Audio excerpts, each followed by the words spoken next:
सबैमा नमस्कार दर्शकबिन। साह्रै दुःखद खबर लिएर तपाईँहरू माझ म आएको छु। तारकेश्वर नगरपालिका वडा नम्बर 8 गैरी गाउँमा चाहिँ एक बिहान प्रतीक्षालयमा राति यहीँ सुतिरहेको अवस्थाका व्यक्ति बिहान मृत अवस्थामा फेला परेको छ। को व्यक्ति भन्ने कुरा चाहिँ प्रहरीले पुष्टि भने गरिसकेको छैन। यो चाहिँ तारकेश्वर नगरपालिका वडा नम्बर 8 शिव मन्दिर गैरी गाउँमा रहेको यो प्रतीक्षालयमा बेलुका सुतिरहेको अवस्थामा अहिले बिहान चाहिँ एकजना व्यक्ति मृत सुतिरहेको ठाउँमा मृत फेला परेको भन्ने जानकारी पाएपछि यहाँ तपाईँले देख्न सक्नुहुन्छ।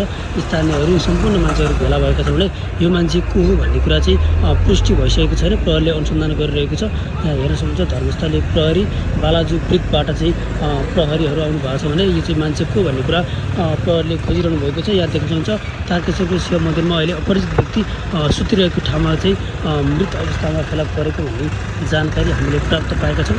यहाँ देख्न सक्नुहुन्छ प्रदर्शकबिन साह्रै दुःखद खबर छ।